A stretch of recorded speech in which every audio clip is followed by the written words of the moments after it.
Hello, आप सबका मेरे चैनल स्पीडिंग ला ज्ञान में स्वागत और अभिनंदन है। मैं आज आपको एविडेंस एक्ट की एक इम्पॉर्टेंट प्रॉब्लम जो कि यूपी एपीओ 2006 में पूछा गया था पूछ रही। अगर आपको इसका उत्तर पता है तो इनबॉक्स में जाकर टाइप करिए, नहीं पता है तो मेरी वीडियो वॉच कर लीजिए।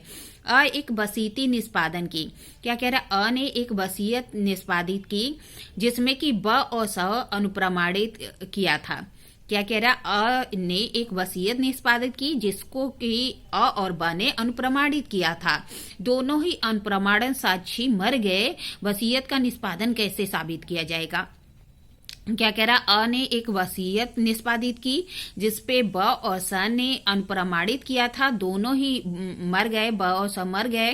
तो वसीयत का निष्पादन कैसे किया जाएगा? आइए देखिए प्रॉब्लम का सलूशन क्या कह रहा है। प्रस्तुत समस्या जो साक्ष्य अधिनियम है उसकी 69 से संबंधित, एविडेंस एक्ट की 69 से संबंधित है। 69 में उल्लिखित है कि जब किसी अनुप्रमाणित साक्षी का पता न चले तब दस्तावेज का निष्पादन कैसे किया जाएगा। 69 कहता है कि जब किसी अनुप्रमाणित साक्षी का पता न चले तो दस्तावेज का निष्पादन कैसे किया जाएगा। 69 के अनुसार यदि ऐसे किसी अनुप्रमाणित साक्षी का पता न चले या दस्तावेज का यूनाइटेड किंगडम के द्वारा निष्पादित होना तात्पर्य है तो साबित करना होगा कि कम से कम एक अनुप्रमाणन साक्षी का अनुप्रमाणन उसी के हस्तलेख में है और यह कि दस्तावेज के निष्पादन करने वाले व्यक्ति का हस्ताक्षर उसी के हस्तलेख में है।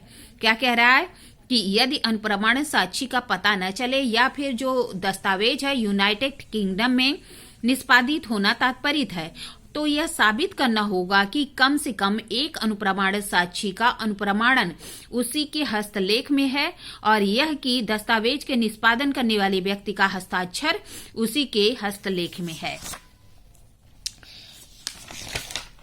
फिर क्या कह रहा है? अतः जो धारा 69 है इसके अनुसार यदि समस्त प्रमाणित करने वाले गवाह मरे हुए साबित हो जाते हैं या न्यायालय के क्षेत्राधिकार के परे साबित हो जाते हैं या साक्ष्य देने में असमर्थ हो जाते हैं या पता न चल पा रहा हो कि वह कहाँ है या दस्तावेज यूनाइटेड किंगडम में लिखा हुआ तात्पर्य है तो दो बातें साबित करनी चाहिए।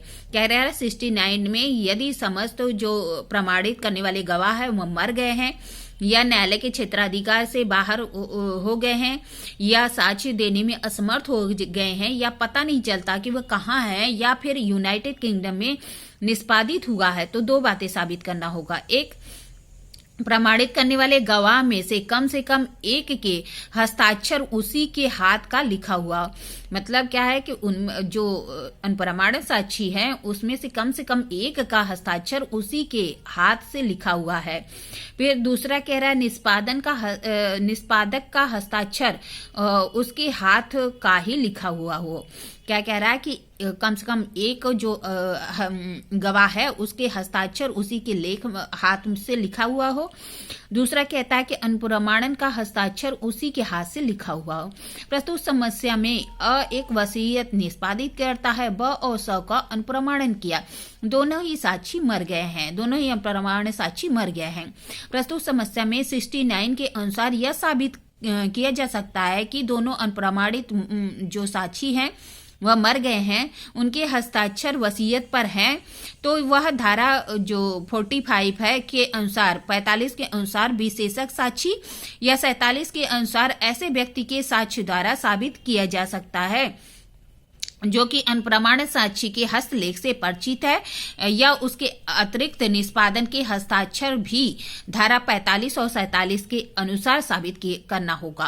क्या कह रहा है? अगर 69 के अनुसार यह साबित किया जा सकता है कि जो अनुप्रमाणित साक्षी वह मर गए हैं जिसका कि उस पे वसीयत पर हस्ताक्षर था तो 45 के अंतर्गत विशेषक साक्षी द्वारा और 47 के अंतर्गत जो उस व्यक्ति के साक्ष्य द्वारा भी साबित किया जा सकता है जो अनुप्रमाणित साक्षी के हस्तलेख से परिचित है या फिर अतिरिक्त निष्पादन का हस्तलेख भी जो 45 और 47 के अनुसार साबित किया जा सकेगा।